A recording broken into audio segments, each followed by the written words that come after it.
हरिहन्तारं नमो सिद्धारं नमो आयर्याणं नमो वज्रायाणं नमो लोये सव्वसाहूणम्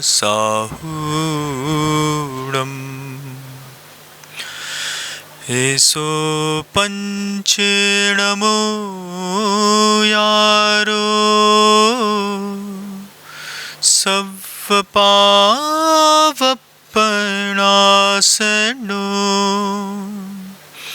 मंगलाणं च सव्वेसिं पठमं हवै मंगलम् चत्तारि मंगलम् अरिहन्त मंगलम् सिद्धमंगलम् साहू मंगलम्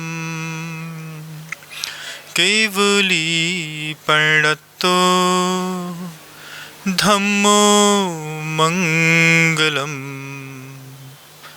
चत्तारि लोकोत्तमा अरिहन्त लोकोत्तमा सिद्ध लोकोत्तमा साहू लोकोत्तमा केवली प्रणतो धम्मो लोकोत्तमो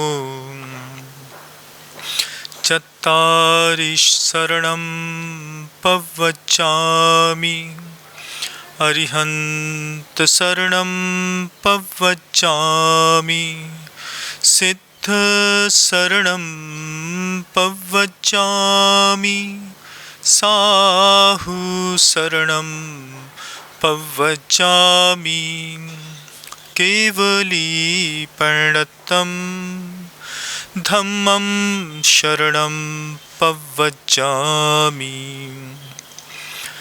अनंत अनंत सिद्ध परमेष्टि भगवंतों की जय हो। परम पूज्य आचार्य भगवंत गुरुदेव श्री विद्यासागर जी मुनि महाराज की जय हो। परम पूज्य मुनिराज श्री सौम्य सागर जी महाराज की जय। पिछले 3 रविवारों से यह कथानक अपनी गति ले रहा है। पिछले रविवार को भी आपने इस विस्तृत कथानक का एक भाग श्रद्धापूर्वक श्रवण किया। आज पुनः रविवार है और जहाँ से उस कथानक का विश्राम दिया था वह अकृत पुण्य जब सुब्रत मुनिराज से देशना सुनकर के और मन के अंदर ही अंदर यह भाव बार बार पैदा कर रहा था कि अब चाहे मुखिया मुझे डांटे या मारे, मैं घर जाऊंगा और घर जाकर के माँ से व्रत के लिए निवेदन करूंगा कि माँ मुझे अब व्रत चाहिए, व्रत लेना है। और सबसे बड़ी आश्चर्य की यह बात कि वह अकृत पुण्य का जीव जो कभी जिन मंदिर के अंदर जाकर के जिन मंदिर की संपत्ति को चुराने का भाव कर रहा था, कितनी पर्यायों में दुख भोगते भोगते भोगते आज उसके ऐसे पुण्य का उदय आया कि 5 लब्धियों में से देशना लब्धि, विशुद्धि लब्धि, क्षयोपशम लब्धि और प्रायोग लब्धि को पार करके वह करण लब्धि को पार करने पर आज उसे सुब्रत मुनिराज की देशना को सुन करके सम्यक की प्राप्ति हो गई। सम्यक दर्शन की प्राप्ति उस दरिद्र को बियाबान जंगल में ऐसे सम्यक दर्शन की प्राप्ति जो कई महारथियों को, बड़े बड़े मुनियों को प्राप्त नहीं होता, ऐसे क्षायिक सम्यक्त को वह प्राप्त करके और अपने आप को गदगद महसूस कर रहा था। सम्यक दर्शन एक ऐसा अभूतपूर्व विषय है, हम सोचे भी कि मैं सम्यक दृष्टि हूँ, इसकी मुझे कोई अनुभूति होगी, तो आचार्य कहते हैं कि सम्यक दर्शन प्राप्त तो हो सकता है, उसकी अनुभूति का कोई विषय नहीं बनता। वह अकृत पुण्य शुद्ध सम्यक दर्शन को प्राप्त कर मुनिराज की उस देशना को वहाँ से विश्राम दे घर जाने की तैयारी कर रहा था कि मैं घर जाकर के माँ को बोलूँगा कि आज मैंने महाराज के मुख से पाप के बारे में सुना, अणुव्रतों के बारे में सुना और महाव्रतों की कीमत जानी। अब माँ, हम और आप दोनों को व्रत ग्रहण कर लेना चाहिए। इस विचार के साथ जैसे ही वह उस गुफा से वापस लौट रहा था, उस अकृत पुण्य के सामने उसके तीव्र पाप कर्म का उदय आया। भाव तो बहुत अच्छे चल रहे थे, लेकिन कर्म का उदय बहुत तेज आया। उसके शरीर की गंध एक सिंह को पड़ गई, और जब सिंह को उसकी गंध पड़ी तो सिंह बिल्कुल दबे पांव धीरे धीरे धीरे अपने शिकार तक पहुंच करके, और जब सिंह को यह निश्चित हो गया कि यह शिकार मेरे हाथ में आ जाएगा, तो सिंह उसके बिल्कुल सामने आकर के खड़ा हो गया। अब अकृत पुण्य देख करके उस सिंह को हक्का बक्का। अभी अभी कुछ ही पल पूर्व उसे सम्यक दर्शन की प्राप्ति हुई। उसके कुछ ही पल पूर्व उसी अकृत पुण्य ने सुब्रत मुनिराज के मुख से पहली बार नमोकार मंत्र सुना। जिस लयबद्ध तरीके से सुब्रत मुनिराज उस नमोकार मंत्र का पाठ कर रहे थे, उसी लयबद्ध तरीके से वह नमोकार मंत्र का पाठ करते हुए धीरे धीरे आगे बढ़ रहा था। मन के अंदर व्रती बनने के भाव थे, मुख पे नमोकार मंत्र था, और सामने सिंह आकर के खड़ा हो गया। सिंह ने अपने क्षुधा वेदना के निराकरण के लिए जब सामने अकृत पुण्य को देखा, तो कुछ ही पल लगे बंधुओं। सिंह ने एक छलांग लगा करके जब बाएं पंजा अकृत पुण्य के माथे पर मारा, और अकृत पुण्य लहूलुहान होकर के वहीं पे फट करके गिर पड़ा, और सिंह अपना काम करके वहाँ से चला गया। जब रात होने को आई और माँ मत्स्यदाना बार बार सोचती कि अभी तो बलभद्र कह रहे थे कि अकृत पुण्य वापस आ जाएगा, लेकिन मेरा बच्चा वापस नहीं आया, तब मत्स्यदाना दोबारा बलभद्र के पास जाकर के कहती है कि स्वामी, मेरा पुत्र अभी तक वापस नहीं आया, कृपया करके आप एक बार जंगल में जाकर के पुनः देखिए। तो उस संध्या के समय बलभद्र के साथ 8-10 और लोग और स्वयं माँ मत्स्यदाना भी अकृत पुण्य के को देखने के लिए जंगल में गई। और जैसे ही वो जंगल में थोड़ा सा और आने की घुसी कि वहाँ पर अकृत पुण्य ने जो वस्त्र पहने थे, वे वस्त्र माँ मत्स्यदाना और बलभद्र को दृष्टिगोचर हुए।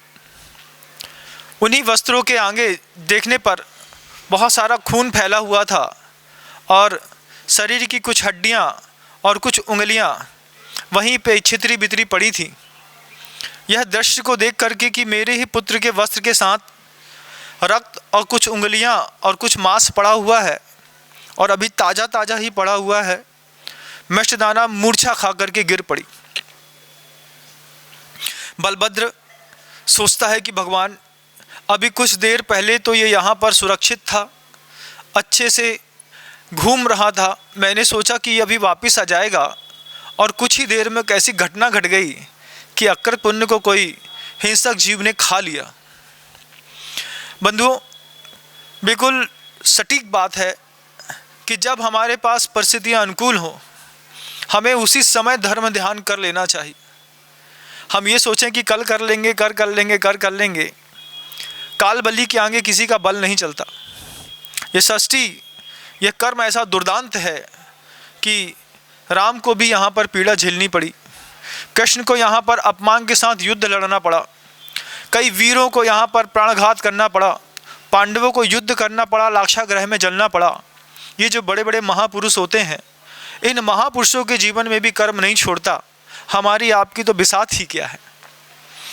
वह अकृत पुण्य तो वहाँ से इस भाव के साथ नमोकार मंत्र का जाप करते करते कि मुझे व्रती बनना है, व्रती बनना है, और नमोकार मंत्र मुख में रख करके वह उस पर्याय को छोड़ करके सौधर्म इंद्र की पर्याय में, सौधर्म सभा में महर्दिक जाति का देव बना।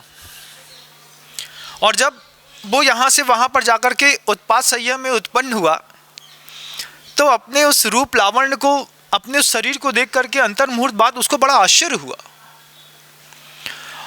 जब भी कोई भी जीव यहाँ से सौधर्म इंद्र में या फिर ऊपर के स्वर्गों में उत्पन्न होता है, वहाँ का एक नियोग है कि वैकृक शरीर होने के बाद भी, उत्पात संयम में उत्पन्न होने के बाद सर्वप्रथम उन्हें स्नान करना पड़ता है। और स्नान के पश्चात जिन मंदिरों में जा कर के जिनेंद्र भगवान की पूजन अर्चन, और उसके बाद उन्हें उनकी रिद्धि सिद्धियाँ और उनका वैभव उनके हाथ में आता है।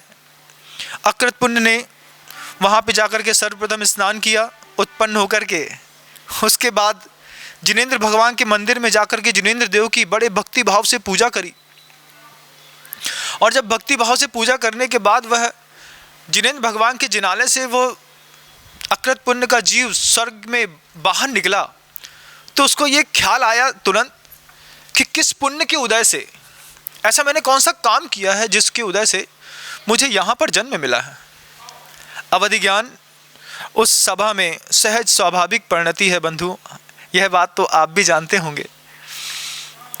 अकृत पुण्य के साथ उसके साथ में रहने वाली देवियों ने जब बताया कि अभी अभी आपका यहाँ पर जन्म हुआ है और कुछ देर पहले ही आपने धरती पर मनुष्य पर्याय में सुब्रत मुनिराज के मुख से जो धर्म का उपदेश सुना था और उससे आपको सम्यक्त की प्राप्ति हुई थी, और नमोकार मंत्र का जाप करते करते जब आप घर जा रहे थे और व्रत लेने की आपकी भावना थी, उस भावना के फलस्वरूप, उस नमोकार मंत्र के फलस्वरूप आपका जब सामने सिंह ने आपको खा लिया, तो उस निंद पर्याय से निकल करके आपके इस देव पर्याय में आपका जन्म हुआ है।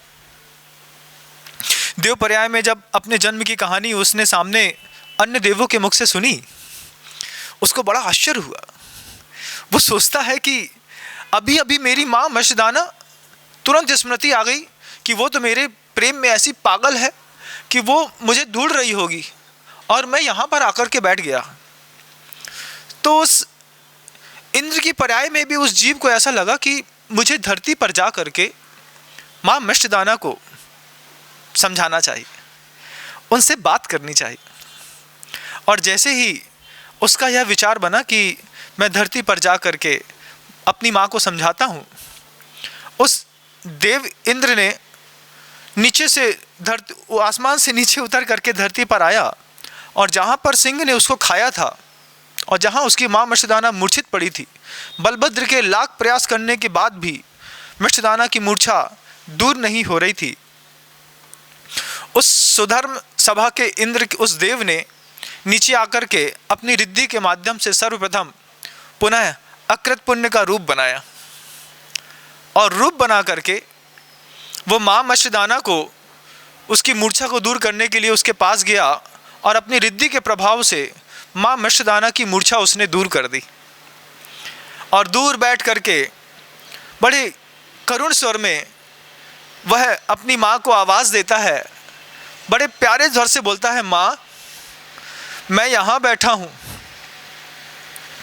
जैसे ही माँ मर्षदाना ने अकृत पुण्य की आवाज़ पुनः सुनी, मर्षदाना को विश्वास ही नहीं हुआ कि मेरे पुत्र, जिसके वस्त्र यहाँ पड़े हैं, रक्त पड़ा है, कुछ उंगलियाँ पड़ी हैं, हड्डियाँ पड़ी हैं, मांस पड़ा है, ये किसी और का है। मेरा पुत्र तो ये सामने जीवित बैठा है। और माँ मर्षदाना अपने दोनों आँख से आंसू पोंछते हुए अकृत पुण्य को पकड़ने के लिए पास में पहुँचती है।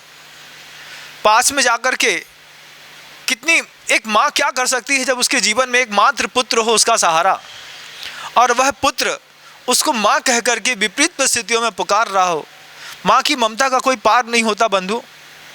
माँ वहाँ पर जाकर के अपने अकृत पुण्य को गले लगाना चाहती है, अकृत पुण्य को देख रही है, अकृत पुण्य की आवाज़ सुन रही है, और गला लगाने के जब प्रयास करती है तो अकृत पुण्य के वैकृत शरीर के कारण हाथ इधर से उधर तो हो जाते हैं, लेकिन अकृत पुण्य उसके हाथ में नहीं आता।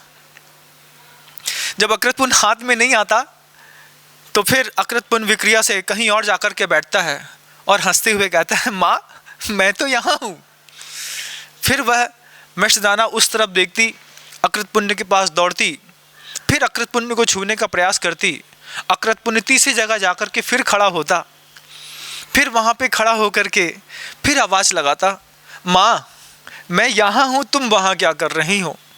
ऐसे 3-4 बार जब अकृत पुण्य ने अपने कौतुक करके माँ को यहाँ वहाँ घुमाया, और फिर 5वीं बार में अकृत पुण्य अपनी उस माँ मृष्टदाना को संबोधन देता है, माँ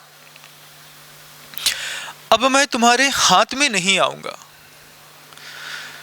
जब मैं सुब्रत मुनिराज के उद्बोधन को सुनकर के वापस लौट रहा था, रास्ते में ही मुझे एक सिंह ने खा लिया और इस मनुष्य पर्याय से मेरी मुक्ति हो गई माँ, और अब मैं ऊपर प्रथम स्वर्ग में देव बन गया हूँ, और वहाँ से तुम्हारे पास आकर के मात्र यह बात बताने के लिए आया हूँ माँ कि अब तुम मेरे लिए परेशान मत हो, अब मैं तुम्हारे हाथ में नहीं आऊँगा। माँ अपने बच्चे की वह बात को सुनती है, उसको बड़ा आश्चर्य होता है कि ये बोल भी रहा है, हमसे बात भी कर रहा है, हमको दिख भी रहा है, लेकिन हमारे हाथ में नहीं आएगा।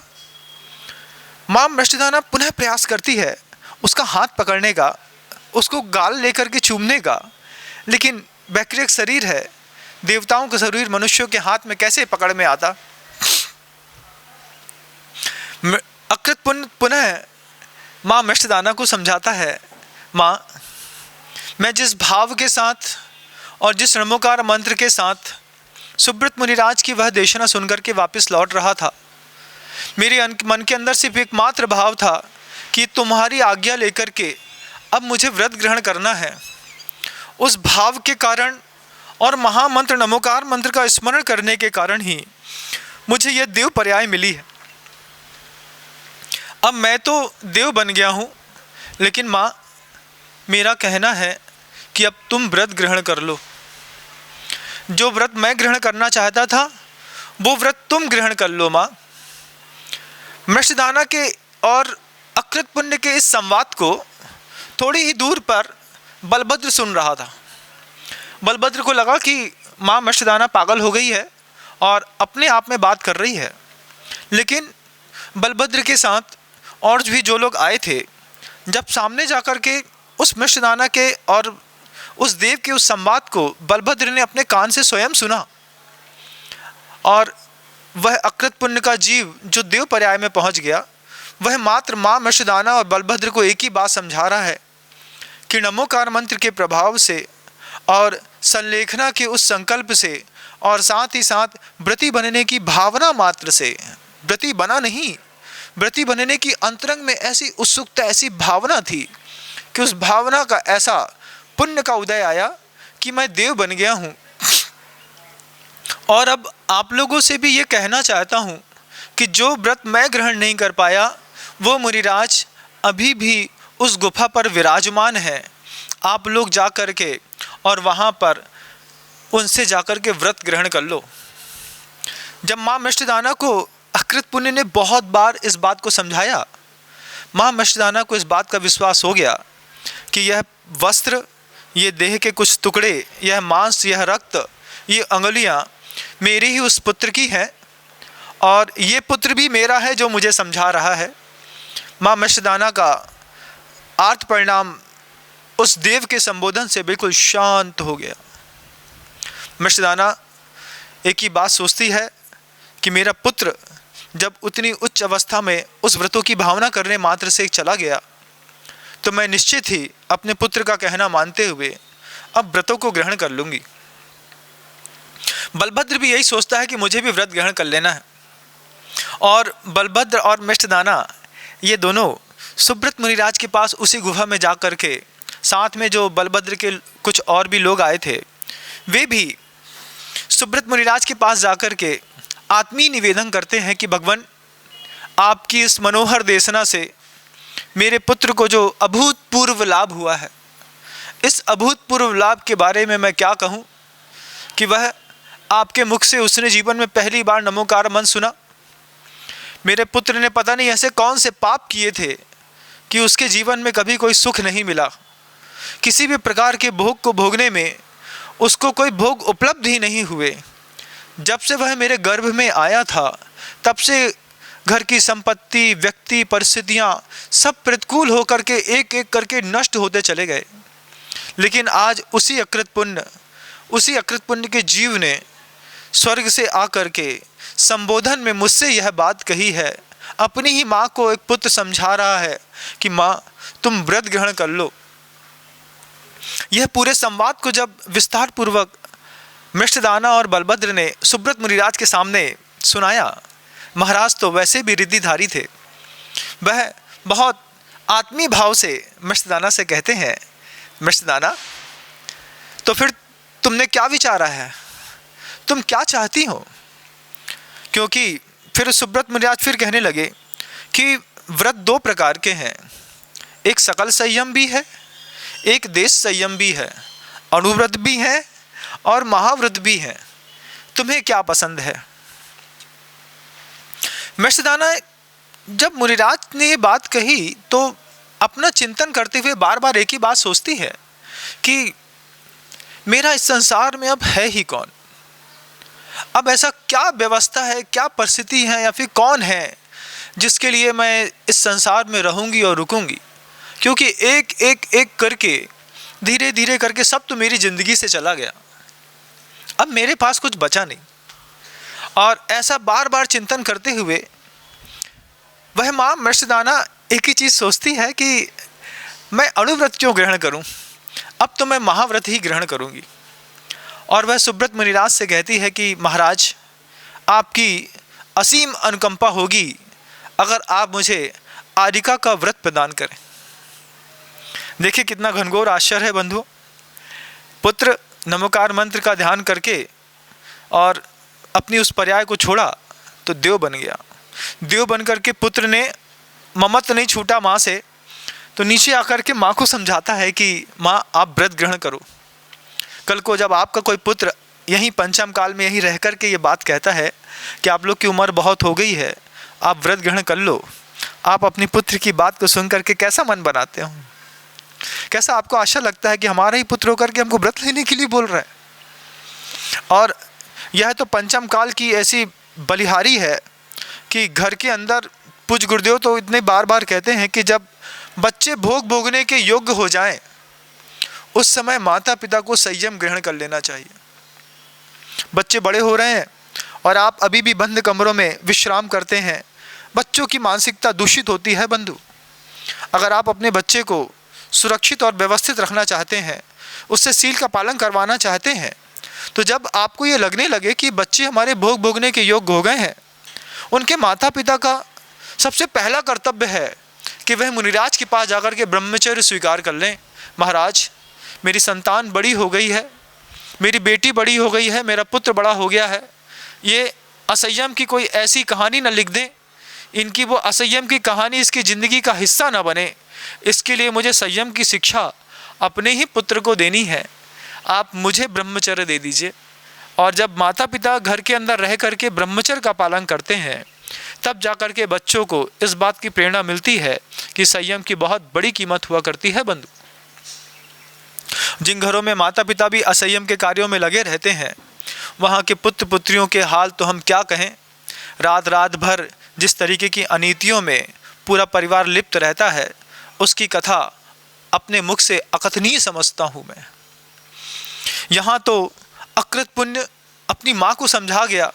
माँ ने सुब्रत मुनिराज से संवाद कर जब आरिका दीक्षा लेने का भाव रखा सुब्रत मुनिराज ने करुणा करके माँ मृष्टदाना को, जो जैनेश्वरी आर्यका दीक्षा मानी जाती है, जो परंपरा से निश्चित मोक्ष का कारण बनती है, ऐसी वह आर्यका दीक्षा माँ मृष्टदाना को दे दी। शेष जीवन में संयम की उच्चतम आराधना, अच्छे महानतम उपवास, साधना, ध्यान, सामायिक गुरुओं की उपासना, भक्ति और स्वयं की बार बार निंदा करते हुए वह ऐसी अभूतपूर्व साधना कर रही थी कि धीरे धीरे धीरे करके उसने अपने सारे कर्मों का क्षय करना शुरू कर दिया। लेकिन बंधुओं, मोहिनी कर्म को मारना आसान नहीं है, बड़ा कठिन होता है मोहिनी कर्म को मारना।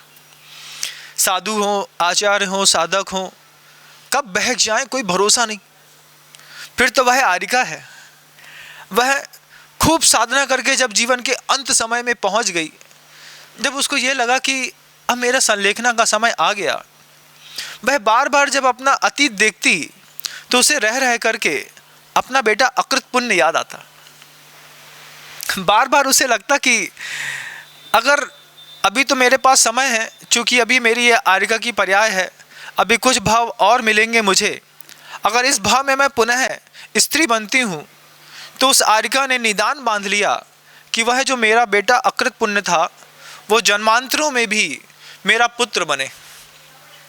और पूरी की पूरी साधना करके इस तरीके का एक निदान बांध करके उसने संलेखना पूर्वक अपना शरीर का त्याग किया। लेकिन वह निदान बंधुओं ऐसी घटिया चीज़ है कि हम अपनी साधना से जो चीज़ पा सकते थे उसके स्तर पर बहुत हल्की चीज़ हाथ में प्राप्त करा करके व्यक्ति को संतुष्ट करना होना पड़ता है। बंधुओं, साधना करो तो कभी ये मत सोचो कि ऐसा हो जाए तो ऐसा रहेगा।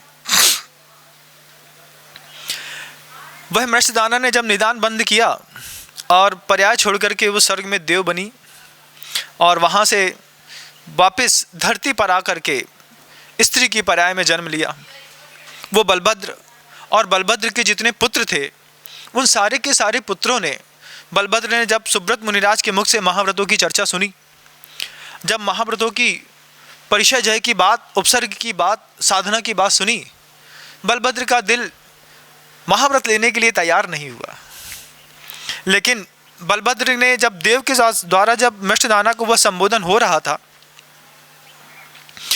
बलभद्र को बहुत लगा कि कुछ भी हो लेकिन मुझे व्रत तो ग्रहण करने हैं। तो उस बलभद्र ने सुब्रत मुनिराज से अणुव्रत ग्रहण कर लिए। आर्यका मृष्टदाना ने तो महाव्रत ग्रहण कर लिए और बलभद्र ने अणुव्रत, और बलभद्र के जितने पुत्र थे उन सारे के सारे पुत्रों ने भी अणुव्रत ग्रहण करके और सम्यक की आराधना करते हुए अपने अपने समय पर आयु कर्म के क्षय करके और स्वर्गलोक में गमन किया। और वे सब स्वर्गों में जा करके उच्च स्वर्गों में देव बन गए। 2 सागर से ऊपर का लंबा काल मृष्टदाना, बलभद्र और उसके पुत्रों की जीव ने संयम की आराधना के प्रभाव से जो स्वर्गों में बिताया, उस स्वर्ग की उस आराधना को करने के बाद वह मृष्टदाना और वह बलभद्र का जीव पुनः जब इस मनुष्य लोक में आकर के जन्म हुआ तो वह बलभद्र का जो जीव था, वह बलभद्र का जीव इस धरती पर आकर के धनपाल नाम का श्रेष्ठी बना। धनपाल नाम का श्रेष्ठी बना और मृष्टदाना का वह जो जीव था वह इस धनपाल की प्रजावती नाम की स्त्री बनी। देखो, मृष्टदाना आर्यका दीक्षा लेकर के निदान बंद नहीं मानती तो हो सकता उसके पुण्य के उदय से उसको कुछ और मिल जाता। निदान का ये प्रभाव रहा कि उसको धनपाल सेठ की स्त्री प्रजावती बनने का मौका मिला। अभी धनपाल और प्रजावती दोनों, और इन दोनों के कई पुत्र हुए बंधुओं। उसमें से जब इस धनपाल और प्रजावती का अंतिम पुत्र पैदा हुआ, वह अंतिम पुत्र जिस दिन पैदा हुआ उसी दिन उसके बगीचे में बागवान को एक बहुत बड़ा खजाना मिला। जब बागवान को बहुत बड़ा खजाना मिला तो बागवान ने खजाने को ला करके और अकृत इसको आपके धनपाल सेठ के हाथ में दिया। धनपाल से कहते हैं कि स्वामी, बगीचे में काम करते वक्त यह हंडा मिला है, यह आपको समर्पित है। धनपाल सोचते हैं कि इससे पूर्व में कई वर्षों से यह ज़मीन हमारी थी, इस ज़मीन पे हम खेती बाड़ी करते थे, फसल उगाते थे, धन पैदा करते थे, लेकिन कभी खजाना नहीं मिला। धनपाल बहुत सात्विक और सरल स्वभाव का था। वह तुरंत सोच लेता है कि ये खजाना भले मेरी धरती पे निकला है, लेकिन मेरा नहीं है। वो उस खजाने को ले जा करके नगर के जो राजा थे, राजा के हाथ में देता। राजा से कहता, राजन, आज ही मेरे पुत्र का जन्म हुआ है और आज ही मेरे बगीचे में यह हंडा मिला है, जिसमें स्वर्ण की, मोटे मोटे स्वर्ण की कई सिक्के और मुद्राएं रखी हुई हैं। ये धन मेरा नहीं है और मैं चोरी का कोई भी धन अपने घर में रखना नहीं चाहता। पता नहीं किसके पुण्य का है, क्या है, ये राजकोष में जमा कर लीजिए, यह आपको समर्पित है। राजा भी इतना सात्विक, प्रजा भी इतनी सात्विक। प्रजा अपने घर में जो आपका धन नहीं है उसको रखना नहीं चाहती। और राजा पूछता है धनपाल से कि इसके पहले वो ज़मीन किसकी थी? धनपाल कहता है कि वो हमारे पूर्वजों की ज़मीन है, कई वर्षों से उस ज़मीन के स्वामी हम ही हैं। राजा फिर पूछता है कि इसके पहले आपने कभी उस पर हल चलाया? बोले, हर साल सीजन में 4 बार हम लोग हल चलाते हैं, लेकिन कभी ये खजाना नहीं मिला। बोले, ज़मीन आपकी है, आप हल चलाते हैं और आज तक खजाना नहीं मिला, आज कैसे मिला? बोले, ये हमें ज्ञात नहीं। तो धनपाल कहते हैं, निश्चित ही आपके घर के अंदर जो पुत्र पैदा हुआ है, उस पुत्र के तीव्रतम पुण्य के कारण आपको घर में संपत्ति की प्राप्ति हुई है। क्योंकि अगर ये किसी और का होता और पहले से गड़ाया होता तो आपको पहले मिल जाता, लेकिन इस पुत्र के उत्पन्न होने पर ही आपको ये खजाना मिला है। इसका मतलब है कि इसका स्वामी यही है। यह खजाना मैं नहीं ले सकता, यह खजाना जो आपका पुत्र है उसके नाम से ये आपको ही रखना है। देखो बंधुओं, सज्जनों के बीच में धन की कैसी दुर्गति होती है। दुर्जनों को तो धन खींचता है, सामने रखना पसंद करते हैं, लेकिन सज्जन व्यक्ति, उसको पता है कि सात्विक धन मेरा नहीं है, वो भी नहीं रखता। राजा ने भी सोचा, राजा भी सात्विक था, वो कहता ये धन मेरा नहीं है, मैं भी नहीं रख सकता। धन को दोनों नहीं रखना चाहते। राजा के कहने पर सेठ जो धनपाल था, उसने वह घड़ा उठा करके अपने घर में ला करके वह कलश स्थापित कर दिया। शुद्ध स्वर्ण की ऐसी मोटी मोटी, जैसी आप मारियो गोल्ड की बिस्किट खाते होंगे ना बंधु, जो है तो अभक्ष, लेकिन आप लोगों को खाने की बहुत आदत पड़ गई है, उतनी बड़ी बड़ी मारियो गोल्ड की जैसी जो बिस्किट हैं, इतने बड़े बड़े सोने की शुद्ध गिन्नियाँ उस कलशों में भरी पड़ी थी। मैं मारियो गोल्ड का प्रचार नहीं कर रहा हूँ, मैं बता रहा हूँ कि वो अभक्ष है। जैन समाज के लोगों को उसको नहीं खाना चाहिए। उसमें सीधे सीधे गाय का मांस मिला होता है। और आपको विश्वास ना हो तो आप उनके जो उसमें कंटेंट डाले गए हैं उसको जब आप यूट्यूब चैनल में सर्च करेंगे, आपको स्वयं पता चलेगा। सीधा सीधा बीफ को मिला करके वह गोल्ड, मारियो गोल्ड बिस्किट बनती है। और जैन समाज के समृद्ध घरों में कैसे खाली जाती है, मुझे तो बड़ा आश्चर्य होता है।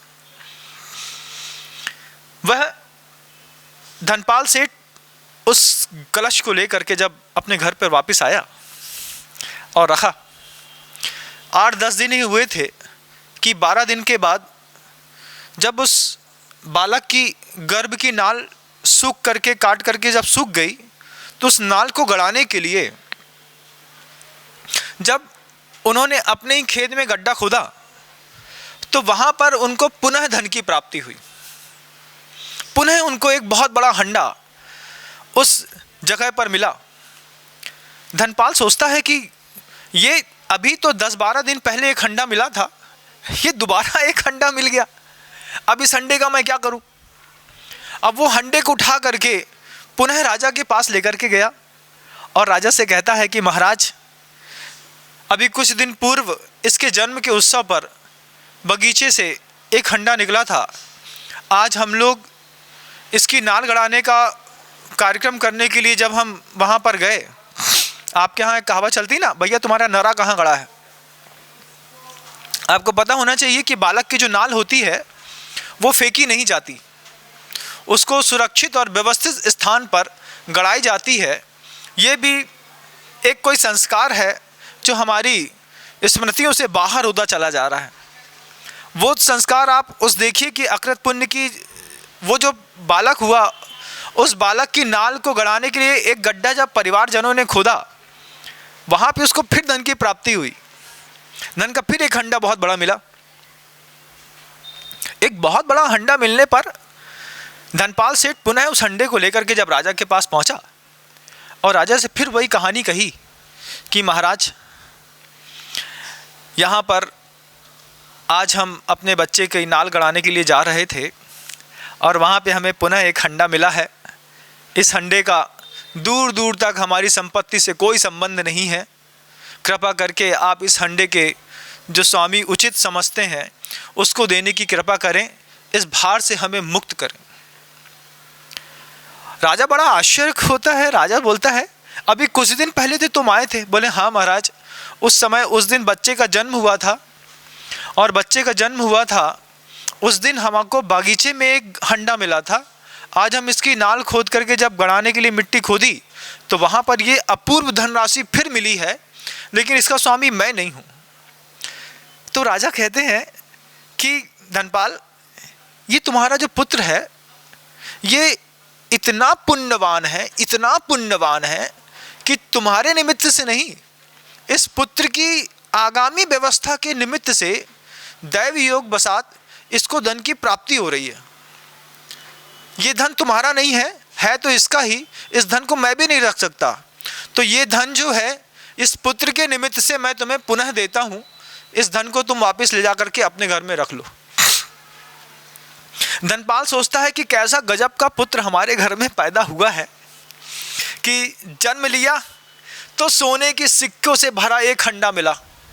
आज इसकी नाल गड़ाने गए, जैसे ही नाल गड़ाने गए वहाँ पर पुनः इसको एक हंडा, इसके लिए एक हंडा मिल गया। तो जब वह अपने पुत्र के पुण्य को ऐसा धन्य धन्य महसूस कर रहा था, उसी समय धनपाल को लगा कि जो धन्य है ऐसा पुत्र जो इतना पुण्यात्मा है, उसने अपने पुत्र का नाम धन्य कुमार रख दिया। माँ प्रजावती उसके लिए जो निधियाँ उसको प्राप्त हुई थी उसको अपने घर में सुरक्षित स्थान पर रख दी। धनपाल और प्रजावती के और भी पुत्र थे। इन सारे पुत्रों में ये धन्य कुमार का नाम का जो पुत्र था ये सबसे छोटा पुत्र था। और चूंकि उसके जन्म के समय, उसकी नाल गड़ाने के समय एक अपूर्व धनराशि की प्राप्ति हुई, तो वह अपनी माँ का कुछ ज़्यादा ही लाडला हो गया। और जब ये बिल्कुल स्वभाव है कि जब कई बच्चों में से किसी एक बच्चे को ज़्यादा स्नेह मिलता है तो ईर्ष्या आकार ले लेती है। अन्य पुत्रों में ये भाव पैदा होने लगा कि माँ हम लोगों से ज़्यादा इस छोटे पुत्र धन्य कुमार को चाहती है। ये इंटरनेशनल प्रॉब्लम है बंधुओं, ईर्ष्या हर घरों में पाई जाती है और इससे मुक्त होने का आज तक कोई उपाय किसी को नज़र नहीं आया सिवाय एक चीज़, साधना के। तो जब वो धन्य कुमार धीरे धीरे माँ प्रजावती और धनपाल के साथ में रह कर के बड़े हो रहे थे और धीरे धीरे उनके बड़े भाई लोग भी बड़े हो रहे थे, उसमें से 4-5 भाइयों का विवाह किसी अन्य कन्याओं के साथ हो गया। जब दूसरे घर की स्त्री अपने घर में आती है, अपना निश्चित रूप से पुत्र फिर अपना नहीं रह जाता। भारतीय संस्कृति में कन्यादान की परंपरा है बंधुओं, पुत्रदान की भी परंपरा होनी चाहिए। पुत्रदान की परंपरा, हाँ, पुत्रदान का मतलब जब कोई पिता अपनी पली पोषित और संवर्धित सुशील कन्या को आपके पुत्र के हाथ में दे देता है, तब जिस घर में वह कन्या आ रही है उस घर के लोगों का भी यह एक ऐसा सौभाग्य है, उन्हें भी निर्णय लेना चाहिए कि जैसे उस धनी ने अपनी कन्या दान दे दी है, ऐसे ही इस कन्या को मैं अपना पुत्र दान में दे देती हूँ। ये दोनों आपस में रह करके दाम्पत्य जीवन को भोगें और सही तरीके से धर्म की प्रभावना करें। तो हम कन्यादान तो ले लेते हैं, लेकिन घर के अंदर पुत्र का दान करना भूल जाते हैं और ईर्ष्या धीरे धीरे घर के अंदर आकार लेना शुरू कर लेती है। जब उस धन्य कुमार की कुछ और बड़ी भाभियाँ आ गईं और माँ प्रजापति, धन्य कुमार धीरे धीरे बड़े होते गए, 9-10 साल के हो गए। उसके बाद भी माँ प्रजापति अपने हाथ से धन्य कुमार को नहलाती, धन्य कुमार को अच्छे अच्छे कपड़े पहनाती, उसको पंखा झिलाती, उसके लिए नाना प्रकार के व्यंजन बनाती, अपने हाथ से धन्य कुमार को भोजन कराती। जब यह दृश्य घर के अंदर की भाभियाँ, जो धन्य कुमार की भाभियाँ थी, वो देखती तो पति के पास जाकर के कुछ दिन तक तो ये बहुत अच्छा चला। कुछ दिन बाद जब ईर्ष्या घर के अंदर बैठ गई कि सास जो है छोटे पुत्र को, देवर जी को बहुत चाहती हैं और हमारे पति से ज़्यादा अच्छे से बात नहीं करती, हमसे भी ज़्यादा बात नहीं करती, और मात्र धन्य कुमार को चाहती है। तो स्त्रियों ने अपने पति के कान भरने शुरू किए। स्त्रियों ने अपने पति के कान भरने शुरू किए। स्त्रियां अपने पति से कमरे में जाकर के कहती हैं, वो तुम्हारा छोटा भैया कितना बड़ा हो गया है, इतनी बड़ी उम्र में तो कोई कुछ काम तो करता है। वो देखो छोटे बालक के जैसे माँ उसको अपने हाथ से खिलाती है, खुद नहलाती है, खुद धुलाती है, सुलाती है, धूप तक लगने नहीं देती। और आप सब इतनी मेहनत करते हैं, घर को इतना बड़ा कर रहे हैं, बढ़ा रहे हैं, और वो आपका छोटा भाई चुपचाप घर के अंदर बैठ कर के खा रहा है। उससे भी तो कहिए कि थोड़ा कुछ व्यवसाय करे, वो भी तो कुछ कमा के लाए, उस वही तो अपने शौर्य का प्रदर्शन करे। जब 1-2 बार तो उन भाइयों ने अपनी पत्नी की बात को टाल दिया, लेकिन जब बार बार कान में वही बात सुनने को आई, तो एक दिन प्रजापति के सामने प्रजापति के जो और पुत्र थे, उन्होंने कहा कि माँ, हम मेहनत करते हैं, पिताजी मेहनत करते हैं, ये 4 भाई और मेहनत करते हैं, ये धन्य कुमार भी ये बड़ा हो गया है, कब तक इसको बच्चे जैसा पालोगी? इससे बोलो कोई व्यवसाय करे, कुछ काम किया करे। तो प्रजापति की नहीं, वो काम नहीं करेगा, वो घर के अंदर बैठ कर के आराम से रहेगा। तो ऐसे संवाद जब उन पुत्रों ने सुना तो उनको बहुत रोष आ गया। बोलते हैं, गधा कहीं का, घर के अंदर बैठा रहता है, चुपचाप खाता रहता है, काम का ना काज का। जब ऐसी चर्चाएं उसको अपमानित करने वाली घर के अंदर होने लगी, तो प्रजापति का दिल दुख गया। प्रजापति ने पहले तो धनपाल से कुछ नहीं कहा, फिर एक दिन मौका पाकर धनपाल से कहती है कि घर के अंदर 5-6 बहुएं भी हैं, धन्य कुमार के बड़े भाई भी हैं, और अब इन बहुओं और भाइयों के बीच में ये संवाद हो उठा है कि धन्य कुमार जो है वो कुछ मेहनत नहीं करते, कुछ कमाते नहीं हैं, कुछ कमाते नहीं, कम को कमाना चाहिए। जब धनपाल ने ये बात सुनी तो धनपाल सोचते हैं कि ऐसे पुत्र को क्या कमाना जो जन्म होने के साथ ही जिसके यहाँ हंडा निकला हो, जिसकी नाल गाड़ने गए तो फिर हंडा निकला, 8-10 साल का हो गया है, रह रहा है, रहने दो। लेकिन जब धनपाल को लगा कि धीरे धीरे अगर मान लो हमने धन्य कुमार को व्यवसाय की ओर अग्रसित नहीं किया तो घर में एक विवाद का प्रकल्प प्रस्तुत हो सकता है। तो धनपाल सोचते हैं कि ठीक है, धन्य कुमार है, इससे भी हम काम करा लेंगे, इसको भी व्यवसाय करने के लिए भेज देंगे, व्यवसाय करने के लिए भेज देंगे, ठीक है। एक दिन मौका पाकर के धनपाल ने एक ज्योतिष को बुलाया और ज्योतिष से पूछते हैं कि मेरा पुत्र है, ये छोटा है, 9-9.5-10 साल का हो गया है, इसको हमें व्यवसाय कराना है, आप एक ज्योतिष के हिसाब से एक बहुत अच्छा मुहूर्त निकाल दीजिए जिससे कि यह अपना व्यवसाय कर सके। तो पिता धनपाल ने सबसे पहले ज्योतिषों से मुहूर्त निकलवाया। ज्योतिषों से मुहूर्त निकलवाने के बाद अपने पुत्र को और पुत्र के साथ और भी अन्य पुत्र और पुत्रवधुओं को एक साथ बुलाया और निश्चित दिन में उसको नहला धुला के तैयार करके टीका चंदन और आरती उतार करके अपने पुत्र से धनपाल कहते हैं कि बेटा तुम्हें भी व्यवसाय करना चाहिए। तो धन्य कुमार पिता से पूछता है, पिताजी व्यवसाय किसको कहते हैं व्यवसाय? बोले बेटा कोई बड़ी बात नहीं है, अपने पास जो चीज़ है उसको देना और उसके पास जो चीज़ है उसको लेना, बस इसका नाम व्यवसाय है। बोले बस? बोले हाँ बेटा, और कुछ नहीं करना है। आपके पास जो चीज़ है वो सामने वाले को दे दो और सामने वाले के पास जो चीज़ है वो आपको दे दे, इसका नाम व्यवसाय है। बोले अरे ये तो बहुत सरल बात है, एक हाथ देना दूसरे हाथ से लेना, कर लेंगे व्यवसाय, व्यवसाय करने में क्या है। तो पिता ने तो मूर्त शोधन पहले से करा दिया था। अब पिता अपने दो नौकरों को, धनपाल दो नौकरों के साथ अकृत पुण्य, वो जो धन्य कुमार है उस धन्य कुमार को कुछ मुद्राएं दे देते हैं। कुछ मुद्राएं मतलब जब पहली बार उस धन्य कुमार का जब जन्म हुआ था, उस जन्म के समय जो बगीचे में सोने का हंडा निकला था, उस सोने के हंडे से 100 सोने की ठोस मुद्राएं एक थैली में भर करके पिता धनपाल ने धन्य कुमार के हाथ में दे दी। बोले बेटा इस मुद्राओं से तुम्हें व्यवसाय करना है, 100 सोने की ठोस मुद्राएं। और व्यवसाय क्या?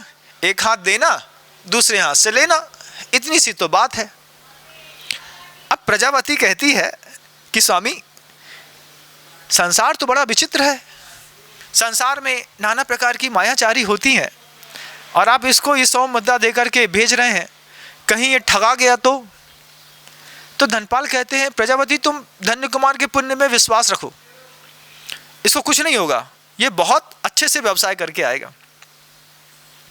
और धन्य कुमार जो है दो व्यक्तियों के साथ 100 सोने की मुद्राएं लेकर के व्यवसाय के लिए निकल पड़ते हैं। माँ प्रजापति और धनपाल साथ में चलने वाले कर्मचारियों से कहते हैं कि देखो ये बच्चा है, इसको टोका टाकी नहीं करना, कुछ भी बात में इसको टोकने की कोशिश मत करना, ये जो कर रहा है उसको करने दो। और थोड़ी देर तक इसको बाज़ार में लेकर के जाना और जब इनको भूख की इच्छा हो, जब ये कहें कि भोजन करना है, भूख लगी है, तो इनको चुपचाप वापस ले आके घर लेके आ जाना। तो प्रजापति एक कर्मचारी से कहती है भाई थोड़ा जल्दी ले आना, मेरा बच्चा है, पहली बार जा रहा है, मुझे अच्छा नहीं लग रहा। माँ तो माँ होती है। धन्य कुमार 100 सोने की मुद्राएं लेकर के और व्यवसाय के लिए गए और जैसे ही बाज़ार में व्यवसाय के लिए गए तब छोटे तो हैं 9-10 साल के, 100 सोने की मुद्राएं हैं, अच्छे रूप रंग है, वस्त्र है, अच्छे नहा धो के तिलक चंदन तैयार हुए हैं। पीछे 2 हट्टे कट्टे आदमी चल रहे हैं जिनके हाथ में सोने की मुद्राएं धन्य कुमार ने पकड़ा दी, अच्छी ऐठन है, नवाबी के साथ चल रहे हैं। हाँ, अब वो धन्य कुमार सामने जैसे ही बाज़ार में पहुँचे तो मार्ग में देखते हैं कि सामने से एक व्यक्ति एक भेड़ लेकर के आ रहा है। अच्छा हट्टा खट्टा भेड़ है, खूब बड़े बड़े उसके अंदर ऊपर बाल हैं। वो धन्य कुमार के सामने से आ रहा था और धन्य कुमार के मन में ये बात आ गई कि इसी को तो व्यवसाय कहते हैं कि एक हाथ देना एक हाथ लेना। तो धन्य कुमार ने उस भेड़ वाले से को रोक करके पूछा भैया ये क्या है? तो वो व्यक्ति कहता है ये भेड़ है, इसका क्या करोगे? इसको हम बाज़ार में बेचने के लिए ले जा रहे हैं। अच्छा तो ये बेचने के लिए ले जा रहे हो? हाँ इसको बेचने के लिए जा रहे हैं। तो इसके बदले में क्या चाहिए तुमको? तो जिसका वो भेड़ था वो कहता था कि आपके पास क्या है? तो धन्य कुमार कुछ नहीं सोचता, पूरी की पूरी 100 सिक्के की थैली उठाता है और उस भेड़ के स्वामी को दे देता है। बोलता है ये 100 सिक्के हैं मेरे पास। भेड़ को का जो स्वामी होता है वो तो हक्का बक्का रह जाता है। बोले चांदी के 1 सिक्के के बदले मेरा एक भेड़ था और ये सोने के 100 सिक्के मुझे दे रहा है। 10 साल के उस धन्य कुमार का वो भेड़ का स्वामी लौट करके पैर पड़ता है और बोलता है पर्याप्त है, जीवन में दोबारा मेहनत नहीं करनी है, इतना पैसा मिल गया। बोला मेरे पास इतना है, इतना आप रख लो, मुझे ये भेड़ दे दो। अब पीछे चलने वाले जो कर्मचारी थे उनका दिमाग घनक गया। बोलते हैं 100 सोने के सिक्के के बदले में ये भेड़? बोले हाँ ठीक है। अब थोड़ी देर तक भेड़ को एक व्यक्ति ने हाथ में पकड़ा और अब धन्य कुमार तो व्यवसाय करने निकले हैं। व्यवसाय करने निकले तो सामने से एक बैलगाड़ी आ रही थी। उस बैलगाड़ी में बिल्कुल मरियल बैल लगे थे, बैलगाड़ी के अस्थि पंजर ढीले हो चुके थे। और जैसे ही वो बैलगाड़ी को पहली बार धन्य कुमार ने देखा कि बैलगाड़ी है, एक व्यक्ति भी बैठा है, 2 बैल भी लगे हैं, तो धन्य कुमार सोचता है कि अब इससे पुनः व्यवसाय करना चाहिए। तो धन्य कुमार उस बैलगाड़ी वाले को रोक करके पूछता है कि बैलगाड़ी बेचोगे? हाँ बेचेंगे। तो आपके पास क्या है? मेरे पास ये भेड़ है, क्योंकि पिता ने समझा दिया था जो अपने पास है उसको देना, जो उसके पास है उसको लेना, इसी का नाम व्यवसाय। बैलगाड़ी वाला सोचता है मेरा बैल तो अभी शाम को मरा कि कल सुबेरे मरा, और ये बैलगाड़ी भी पूरी टूट गई है, इसका भेड़ तो बड़ा हट्टा कट्टा है, तो अच्छा करते हैं कि इस भेड़ के बदले बैलगाड़ी दे देता हूँ। तो उसने वो बैलगाड़ी धन्य कुमार को दी और धन्य कुमार से वो भेड़ लेकर के वो बैलगाड़ी वाला आगे चल गया। अब धन्य कुमार के हाथ में एक बैलगाड़ी है। सोचिए, 100 सिक्के के बदले में धन्य कुमार के हाथ में मरियल बैल, 2 मरियल बैल और एक बैलगाड़ी हाथ में आई। अब धन्य कुमार को तो अभी लगी थी व्यवसाय करना है, व्यवसाय करना है। तो थोड़ी देर बाद जब वो बैठे रहे तो मार्ग से एक गरीब व्यक्ति अपनी खाट को लेकर के आया। वो बाजार में लोहे की खाट थी, लोहे की खाट को बेच करके और कुछ धन लाना चाहता था। तो अपने सिर पर जंग लगी हुई खाट को लेकर के और बाजार में बेचने जा रहा था। और ये धन्य कुमार जो हैं, ये धन्य कुमार बैलगाड़ी लेके खड़े थे। धन्य कुमार ने उस खाट वाले भैया को बुला करके पूछा, भाई तुम कहाँ जा रहे हो? वो कहता है मैं खाट बेचने जा रहा हूँ। खाट बेचोगे? हाँ खाट बेचना है। आप खरीदेंगे? हाँ मुझे खाट खरीदनी है। तो आपके पास क्या है? तो वो जो धन्य कुमार है वो कहता है कि मेरे पास ये बैलगाड़ी है, इस बैलगाड़ी के बदले में अगर आपको ये खाट देनी है तो दे दो। और धन्य कुमार ने उस जंग लगी बिल्कुल टूटी फूटी खाट के बदले वो बैलगाड़ी दे दी और अपने कर्मचारी से कहा कि ये खाट रख लो। वो खाट रख ली। कर्मचारियों ने अपना माथा पीट लिया, बोले 3 बार व्यवसाय किया, 100 सोने की मुद्रा के बदले हाथ में ये खाट आई है, वो भी जंग लगी। ये तो इनकी धन्य कुमार की बुद्धि है। और इतने में एक कर्मचारी पूछता है कि स्वामी भूख तो नहीं लगी? तो धन्य कुमार कहते हैं हाँ लगी तो है।